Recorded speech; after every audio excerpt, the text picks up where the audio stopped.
De volta aqui no nosso 90 Minutos. E você gosta de Coca-Cola?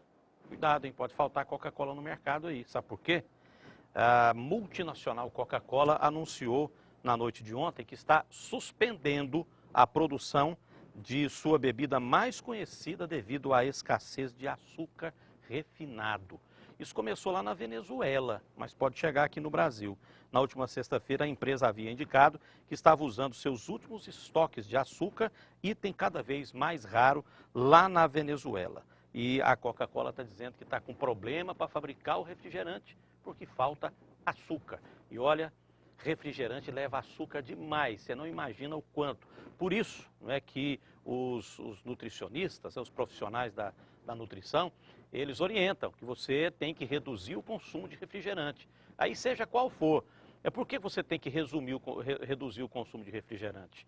É porque o refrigerante tem uma alta concentração de açúcar. Isso significa gordura, né, no sangue, gordura no corpo, enfim. O açúcar, nós sabemos, os males que o açúcar em excesso pode provocar no corpo humano, não é? Vamos falar de política. Ontem, em Anápolis, o senador Ronaldo Caiado, do Democratas, esteve aqui, cumpriu uma extensa agenda, participou de uma reunião com seus correligionários, com pré-candidatos nas eleições desse ano, depois esteve na Unimed para se reunir com profissionais médicos da cidade e participou no final da noite, no início da noite, da reunião ordinária da Associação Comercial e Industrial de Anápolis. O senador e também o ex-presidente da ACIA, o Biratã Lopes, eles palestraram nesta reunião da ACIA. O senador Ronaldo Caiado conversou com o Canal 5, falou a respeito da sua agenda, mas, primeiramente, o Lucivan fala com ele sobre política, até porque o Democratas aqui em Anápolis faz parte aí de um grupo de vários partidos políticos que querem caminhar juntos na campanha eleitoral de 2016. Ronaldo Caiado. Senador, o senhor vê a possibilidade de um fortalecimento de um bloco como esse que foi formado por esses 5 partidos? Tanto vejo que estou aqui hoje buscando e fazendo compromisso que, acertado esse entendimento, os critérios, chegando ao denominador comum, chegando a um candidato, esse candidato terá minha presença, terá minha assiduidade aqui nos eventos da cidade de Anápolis, porque sei a importância da minha cidade, sei o significado de Anápolis no cenário político, econômico e social do Estado. Mesmo não sendo Democratas o candidato? Mesmo não sendo, até porque já dei mostras disso. Em outros momentos, quando realmente me cobraram apoio aqui de outras candidaturas, não sendo do meu partido, modéstia à parte, eu estive à frente e cumpri toda a agenda com um candidato que não era do Democratas. Pensando em 2018, é importante fazer o prefeito em Anápolis? Olha, isso é lógico, isso é fundamental para qualquer pretendente do governo de Goiás, ter o aval, de ter o apoio de uma cidade que tem por característica ser a definidora do governador. Mas isso aí não é única e exclusivamente. Eu acho que o principal de tudo isso é nós termos uma nova gestão, com uma nova mentalidade e com um novo modelo que realmente nós precisamos de implantar em Anápolis e no estado de Goiás. E o senador Ronaldo Caiado vai trabalhar para que isso aconteça? Essa eleição do candidato aqui na cidade? Pode ter certeza. É um carinho enorme que eu tenho pela minha cidade e a oportunidade que está me sendo dada agora para poder retribuir os votos, o mandato de deputado federal e agora de senador da República e podendo, neste momento, trabalhar para ter o nosso próximo prefeito e com o próximo prefeito poder ter a nossa luta em Brasília para realçar cada vez mais a nossa querida Anápolis. Senador, falando agora a nível nacional, o governo Michel Temer não começa manchado com a indicação de alguns ministros que são denunciados na Operação Lava Jato? Acaba de ser afastado neste momento o senador Romero Jucá. Como tal, é uma medida saneadora e não copiou o modelo da Dilma e nem do Lula, que era exatamente de manter aqueles que eram denunciados. O senhor era a favor do afastamento dele? Já tive a oportunidade de deixar claro isso em todos os comunicados que fiz, pela rede social, pelas entrevistas que dei, e dizendo que é importante que seja esclarecido o fato. Nós não podemos misturar problemas pessoais com problema de governo. São coisas distintas. Ninguém está prejulgando. A todo cidadão tem o direito da defesa. Agora, o que você não pode é transferir problemas, tá certo? Ou ações pessoais para dentro de um momento delicado quanto esse da política nacional. Alguma dúvida de que haverá a cassação, o impeachment da presidente Dilma? Isso já é um assunto já vencido, nem mesmo o PT deseja mais a Dilma. Isso é uma realidade. E quando é que vai acontecer? Tem até 180 dias. Sim, mas cada vez mais a sociedade está vendo aí. Amanhã nós vamos votar uma nova meta fiscal. Quer dizer, o buraco, o prejuízo deste governo agora chega em proporções de 170 bilhões de reais. O desemprego podendo atingir 14 milhões de brasileiros. O colapso na máquina do governo é algo que, para se recuperar, no mínimo 1 ano e meio, 2 anos. Então, quer dizer, o Brasil todo hoje é apavorado. Quem é que não está hoje inquieto, angustiado, ansioso? Quem hoje sai de casa para o trabalho e saber se ainda vai ter o trabalho ainda mais tarde?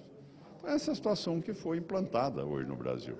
Eu acho que o cidadão brasileiro está vendo o quadro de fragmentação, o desmonte que foi feito no país nesses últimos anos.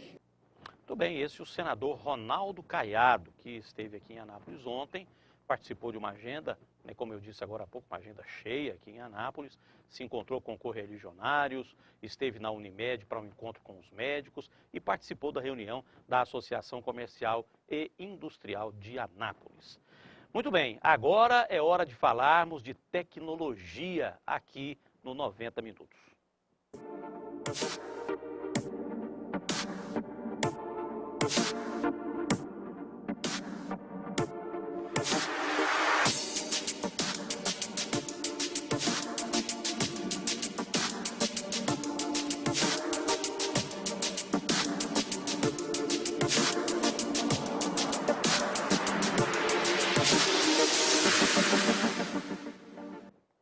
Alex Fernando, prazer recebê-lo aqui mais uma vez, Alex. Igualmente. Bom dia. Bom dia. Tudo bem? Tudo bem?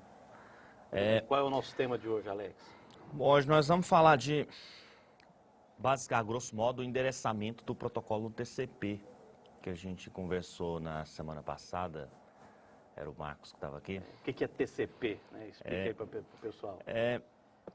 A gente tem falado ao longo das últimas semanas sobre a série de protocolos que são utilizados na internet. Protocolo, para quem não viu, basicamente é como se fosse a linguagem falada por uma máquina. Para que duas pessoas consigam se comunicar, elas precisam falar o mesmo idioma, a mesma linguagem. Para que duas máquinas consigam se comunicar, elas precisam falar a mesma linguagem. Em termos técnicos, elas precisam usar o mesmo protocolo. A internet ela usa como um protocolo para endereçamento, para localizar um ponto, ela utiliza um IP, que vem aquele famoso endereço IP, que muito se comenta em jornal, pegou pelo endereço IP da pessoa, você consegue chegar onde é que ela estava. Esse endereço IP, curiosamente, ele existe fixo, que você mesmo configura na mão. Nós, lá na primeira vez que a gente falou sobre isso, a gente até mostrou as janelas de configuração do Windows, como que você configura isso, como que uma máquina enxerga a outra, porque as duas têm que pertencer à mesma rede, o papel que desempenha um roteador entre duas redes distintas para fazer essa comunicação. E nós falamos também o que é o mais clássico, que é essa numeração IP ser feita automaticamente. Dentro da sua casa ela é feita pelo seu roteador, normalmente pelo seu modem sem fio lá, que faz esse serviço. A hora que a sua máquina liga, ela pede na rede, eu preciso de uma configuração. Aí esse dispositivo manda para ela, você utiliza esse IP aqui, esse get ou essa máscara. E aí ela consegue sair. É o IP da minha máquina. É o IP da sua máquina. Só que esse IP é local. Normalmente, isso aí também foi explicado lá na primeira vez que a gente falou sobre IP.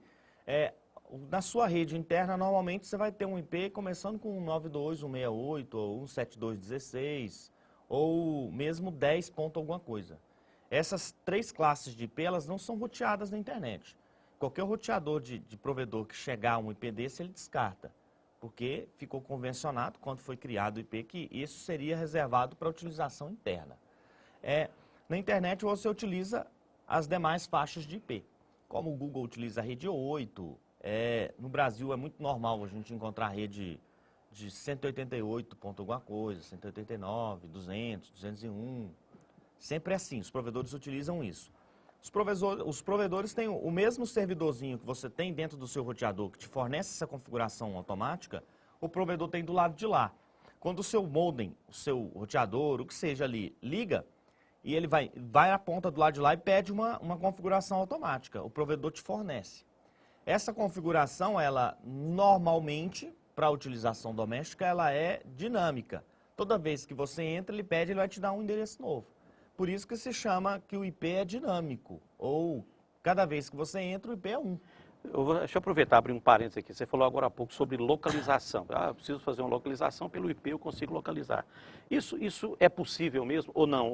Ou há como se esconder de uma localização via IP? Não, é possível, mas existe forma de se esconder. Acho que no nosso primeiro ou segundo programa a gente falou sobre servidores como VPN e proxy, que são utilizados para confundir esse tipo de coisa. Que são basicamente serviços. Quando a sua máquina, ela bate a porta de um provedor qualquer, vamos imaginar que você vai acessar o Facebook. Ele vai lá e bate lá e solicita uma comunicação.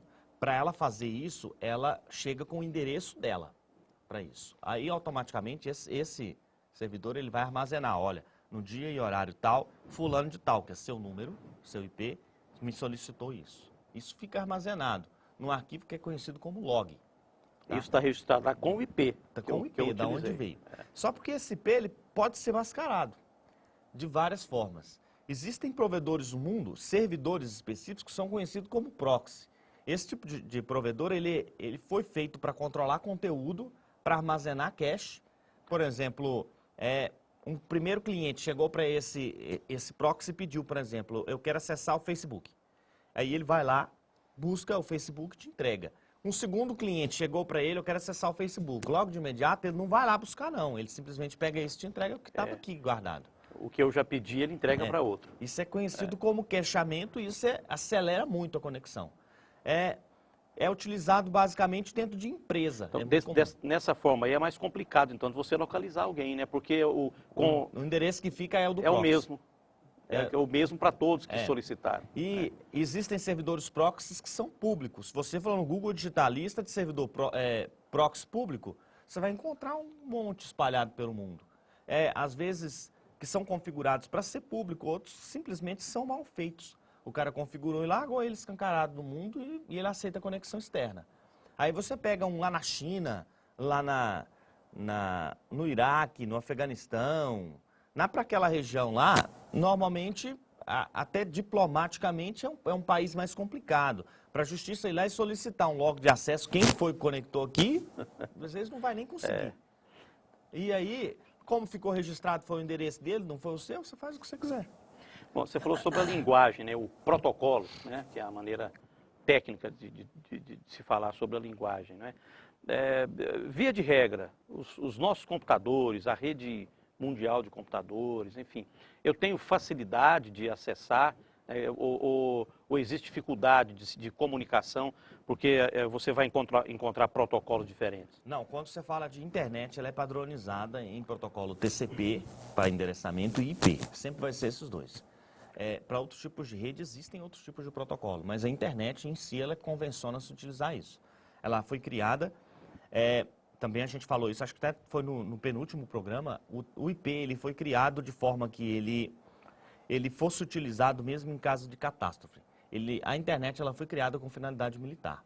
Então, a ideia básica era que eu criasse uma rede geograficamente espalhada e que se um determinado pedaço dela fosse bombardeada, isso não comprometeria o funcionamento dos demais pontos.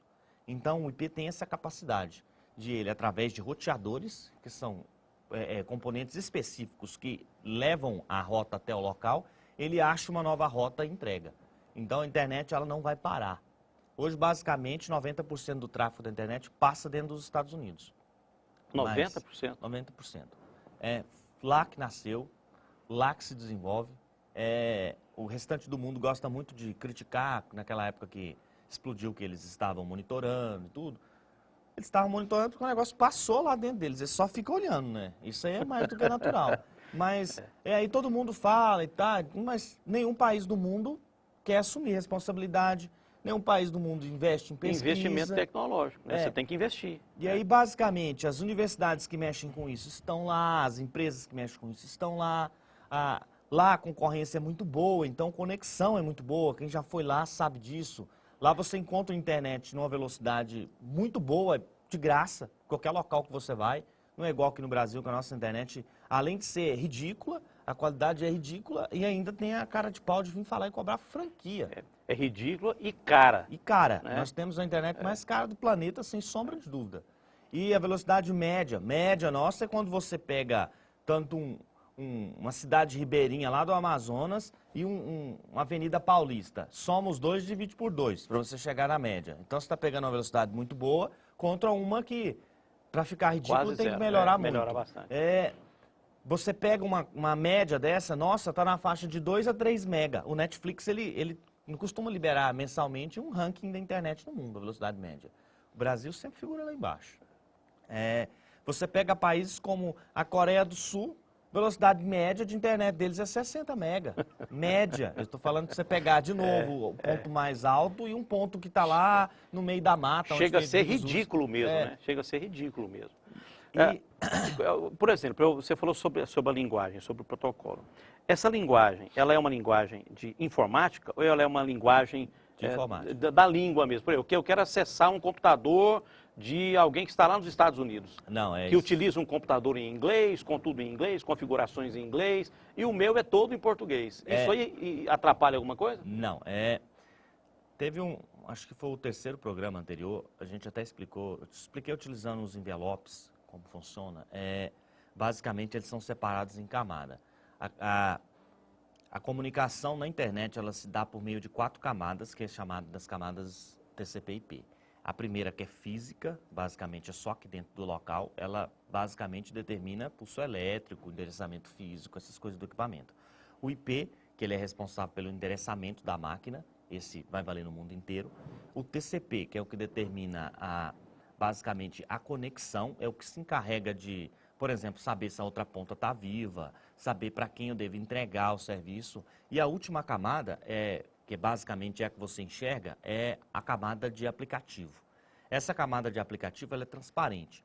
É como se o sistema operacional, para navegar em alguma coisa, vamos imaginar o seu telefone, para acessar uma mensagem do WhatsApp.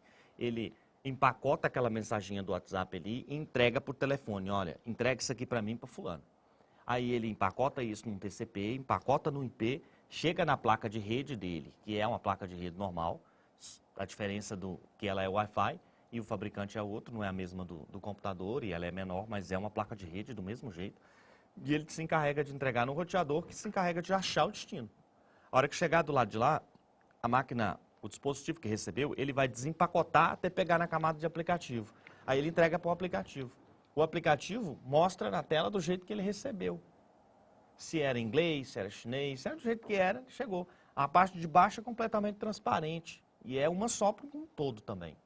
Você não vai ter um protocolo para o mundo árabe, um para os asiáticos, um para os ocidentais. Você falou agora há pouco sobre a questão da diferença que existe, né, de outros países mais evoluídos nessa tecnologia do que o Brasil, por exemplo. Em termos de internet, a gente falou disso aqui agora há pouco, e de tecnologia. Nós temos muita diferença nesse sentido em relação à informática que é praticada aqui no Brasil com aquilo que é feito lá fora. Tem uma diferença de qualidade entre essas duas aí hoje, Alex? Olha, o mundo está bem globalizado, já tem... Que a gente puxa, né, toda essa tecnologia, a gente assimila ela, né, enfim. Por exemplo, telefones hoje. O telefone mais comum que se utiliza no mundo é o iPhone.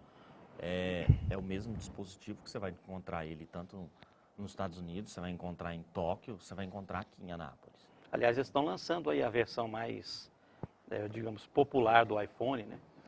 Que não é tão 3 popular mil assim. reais. A versão mais popular do iPhone custa 3 mil reais. Mas, ironicamente, é porque você fala, primeiro, nós temos uma desvantagem muito grande no câmbio.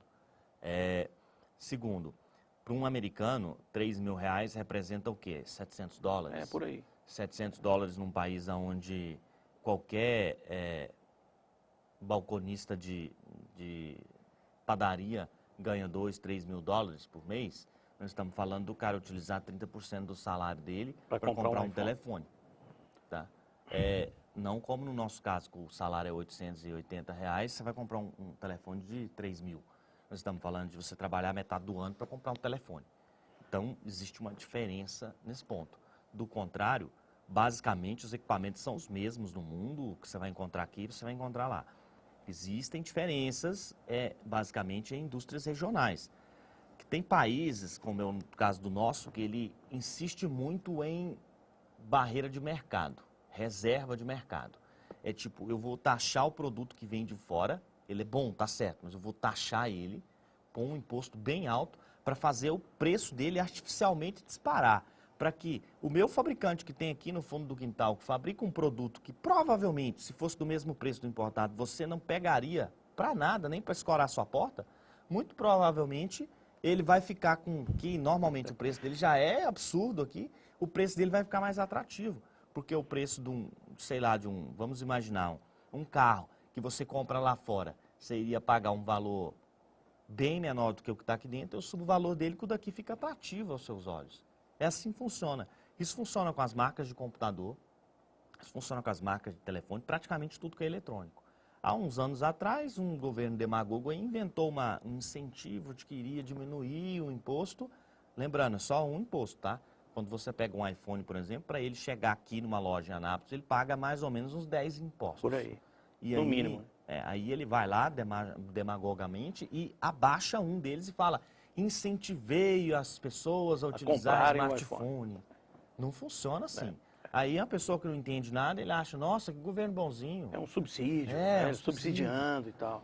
E aí você vai na loja para comprar, você vê um iPhone lá que custa 6, 7, 8 salários mínimos e você acaba comprando um telefone fabricado ali na Zona Franca de Manaus. Ah, fabricado entre aspas, porque ele é montado. No Brasil não fabrica nada. É montadora. É montadora. Na verdade, chega as plaquinhas para eles lá e aí você coloca lá uma porção de pessoas regionais que vai lá e monta ele, simplesmente lacra, parafusa e pronto. Ó, fabricou no Brasil. Escreve lá, made in Brasil. Na verdade não é, tudo é da China. É tudo fabricado fora, aqui é só montado. Aqui. E aí você pega um país, igual os Estados Unidos, por exemplo, é interessante porque eles não fabricam iPhone. Eles não fabricam quase nada que é eletrônico. Eles mandam para a China. A diferença é que o laboratório que criou fica lá, na Califórnia. Lá eles gastaram, eles investiram, às vezes, bilhões para chegar num produto. Aí eles fecham a maquete com um projetinho, patentia primeiro, às vezes patentia 1 ano, 2 anos antes, e aí pega esse projeto e manda lá para a China para fabricar. Aí eles fabricam e distribuem no mundo inteiro. Aí você pega o telefone, atrás está lá, bem claro, como é o caso do iPhone. Fabricado na China, desenvolvido nos Estados Unidos. É mais ou menos o que a gente faz aqui, né? A gente pesca a sardinha, manda lá para os Estados Unidos, eles enlatam a sardinha lá e vendem a lata de sardinha para a gente. Detalhe, a gente manda a sardinha para lá por mais ou menos 1 centavo e compra ela de volta por uns R$3. Compra uma latinha de sardinha por R$10, R$15. Né? Isso acontece com carro, ferro, na verdade, o Brasil acho que é o maior exportador do mundo. Por incrível que pareça, a gente manda para lá o ferro bruto e compra as chapas depois deles com valor exorbitante. Tem coisas que acontecem aqui que a gente não consegue explicar, assim, você não dá conta de explicar. Mas ainda em relação aos protocolos, às linguagens, tem alguma outra observação interessante que eu gostaria de passar, Alex? Tem, como a gente já começou a estudar aquele fato de o endereçamento do IP é feito através do endereço IP, aquele tão conhecido. No caso do TCP, ele também tem o seu endereço. Esse endereço ele vai mapear de qual aplicação acima dele veio o pacote, a informação de que ele transmitiu. Esse endereço dele é conhecido como porta. A maioria já deve ter reparado que, por exemplo, às vezes quando você vai acessar uma página, algumas coisas você encontra lá um HTTP // no começo do endereço. Você digita lá no seu Chrome ou no Internet Explorer. Esse HTTP é o nome do protocolo que está em cima, tá? Que veio. Isso aí é navegação de internet. Na frente do // vem um endereço, que ele é o nome, pode ser um IP. Esse nome vai ser utilizado pelo DNS para se traduzir no endereço IP, para se achar a máquina de destino. A hora que ele localizou a máquina de destino, na frente existe, para algumas coisas, 2 pontos e um número. Esse número é conhecido como porta. Essa porta é a TCP. Por padrão, quando você encontra HTTP // e um endereço, o padrão 2 pontos é 80, porque a porta do HTTP é 80. E o HTTPS é 443, que é criptografado.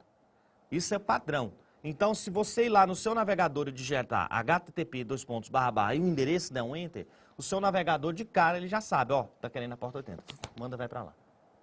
Agora, vamos imaginar que tem, por exemplo, você tem lá na sua casa aquele sistema de câmera de segurança. Normalmente eles trabalham com uma porta diferente, eles não trabalham com a navegação. E aí você vai encontrar lá, como por exemplo, um endereço qualquer, 9000, 8080, 301, alguma porta assim. E eles não costumam nem seguir muito padrão, porque quando foi criado, lá no final da década de 60, começo da década de 70, foi estipulado um padrão qual serviço usaria o quê? As portas disponíveis são 65.535. Até a porta 1024, ela já é endereçada. Para qual serviço é? Então, você tem uma porção de serviço, compartilhamento de arquivo, porta 21, navegação de internet descriptografada, porta 80, criptografada 443, e-mail, porta 25, para você puxar os e-mails, porta 110. Não, já tem, isso já foi estipulado uma vez dessa maneira. As portas acima disso são conhecidas como porta alta, acima de 1025. Por quê? O seu computador, quando você vai lá no seu navegador e digita lá o endereço www.globo.com, enter, para ele navegar, a sua máquina ela vai abrir uma porta aqui, normalmente alta, acima de 1025. Assim foi estipulado. E essa porta vai bater na porta 80 do lado de lá. Quando o servidor do lado de lá ele responder, ele responde endereçado à porta que você abriu aqui. Seja 10 mil, 20 mil, 30 mil. E assim que funciona. Esse endereçamento serve para isso. Então, casando com aquela informação que eu disse agora há pouco, quando você entra na internet, o seu provedor te dá um endereço que ele é seu. Nesse momento que você está usando, ele é seu. Ele vai mudar, a próxima vez que você conectar vai ser outro. Aí você dá seu nome de IP dinâmico. Quando aquela pergunta que você fez aquela hora, como que ele faz para rastrear? O provedor, ele guarda lá o endereçamento físico de quem vem, às vezes é um número de telefone, às vezes é só um MAC da placa que veio, a solicitação, qual IP foi atribuído, que hora que ele recebeu e que hora que ele saiu. Se aconteceu, por exemplo, uma decisão judicial, bateu lá, eu quero saber quem estava usando esse IP aqui nesse horário. O provedor vai dizer, hora fulano. É assim que ele funciona. E essa tabela vai mudando, porque cada vez que a pessoa conecta, ele entrega. Aí você saiu, não usa mais aquele IP, outro pediu, toma, você usa esse IP aqui. E isso vai funcionando. Então, vamos imaginar que você tenha lá na sua casa um servidorzinho de câmera lá, onde você usa seu circuito fechado. Você vai acessar isso do lado de fora da sua casa, toda hora esse IP muda. Você tem que converter isso para um nome que você consiga lembrar. O mesmo que acontece com sites, por exemplo. Só que eles são fixos, então tem um provedor específico lá, que eu vou lá e digo, por exemplo, que canal5.com.br é o endereço X. Tá? Esse endereço é meu, toda vez que o cara tentar acessar, ele manda para o meu servidor. No caso específico da sua casa, como muda toda hora, você não vai pagar por isso, existem servidores, tem serviço na internet que é chamado de DNS dinâmico. Tipo de DNS, você vai encontrar que faz esse serviço. O que ele faz? Ele instala lá no seu computador, ou mesmo no seu modem, hoje a maioria deles já tem um cliente, um aplicativozinho que toda hora, de minuto em minuto, de 30 em 30 segundos, ele olha que IP é que ele está usando. Se ele tiver, ele grita lá fora, ele pergunta para o provedor, que IP que eu estou usando? Fulano. Se esse IP mudou, ele envia lá para esse provedorzinho do DNS dinâmico, dizendo, olha, estou usando esse IP agora. Então, quando você acessar lá, por exemplo, minhacasa.ddns.org, ele vai bater lá no DDNS, o DDNS olha, minha casa é fulano, a última atualização dele é esse. Então, esse é o IP que ele está usando. Ele manda para lá. E assim, você consegue acessar suas câmeras de qualquer lugar que você esteja. Tá? Essa tradução do endereço vai ser feito sozinho. Quer dizer, isso é comunicação, isso é a linguagem que eles usam para se comunicar. Exato. E existe todo um aparato por trás para se chegar lá. E isso as pessoas, para elas é transparente. Muito bem. Na semana que vem a gente continua nesse tema ou a gente já aborda um tema diferente, Alex? Não, a gente continua nesse tema. Nesse tema, né? Tem muita coisa ainda para falar sobre isso, né? A gente se propõe a fazer alguma coisa para esclarecer, não só para a pessoa, o usuário comum, leigo, que não tem conhecimento de tecnologia, e até para aqueles que têm algum conhecimento, mais mas avançados, não entende basicamente a fundo como funciona, o porquê que é assim, e para aquelas pessoas que desejam prestar algum concurso público. O concurso público já há alguns anos ele tem cobrado cada vez mais tecnologia, existe até aquela expressão como que ela é um analfabeto tecnológico, porque é muito importante a pessoa saber nos dias de hoje. Se você não sabe se utilizar de tecnologia hoje, você é praticamente alheio a tudo que acontece. E para quem quer tirar mais alguma dúvida com você, qual o e-mail que a pessoa pode comunicar com você? Você vai entrar lá pelo Facebook, facebook.com/AlexFernandoOficial. Lá você consegue interagir. Alex Fernando Oficial no Facebook. Você consegue mandar suas dúvidas, sugestões, assistir os programas normalmente. Esse também vai estar lá. Todos os programas você consegue revê-los e até acompanhar a fundo, porque às vezes não dá. Tipo, hoje não tinha como repetir toda a parte de IP, como funciona. Aí você pode ir assistindo os outros programas, né, e vai se atualizando também com essas orientações. Correto. E se for fazer sua provinha lá, você vai conseguir se sobressair. Beleza. Alex Fernando, Alex, muito obrigado e até a semana que vem, né? Quinta-feira é feriado, né? A quinta-feira a gente tá no feriado. Não, mas quinta-feira tem o programa. Né? Quinta-feira tem programa. Então pode ser que na quinta o Alex ainda volte. Mas sempre às terças e quintas. Terças e quintas. Obrigado, Alex. Um abraço. Até mais, Oswaldo. Obrigado, Alex Fernando, mais uma vez com a gente aqui no Upgrade, né, falando conosco a respeito desses assuntos tão interessantes ligados à tecnologia e à informática. E com o Alex a gente vai fechando aqui o nosso 90 minutos desta terça-feira. O programa volta amanhã às 8 da manhã na apresentação do Marcos Vieira. Daqui a pouco às 11 ao vivo o Geração Esportiva primeira edição. 12h15 tem o Golaço com a equipe Geração do Esporte. Aqui no Canal 5 simultaneamente com a Rádio Manchester de 11 da manhã a 1h30 da tarde. Às 5 eu volto com o Lucivano no Jornal do 5. E às 7 da noite, o toque final com o Luciano Rodrigues e o Tony Marizu. A você, um grande abraço, obrigado pela audiência e até mais.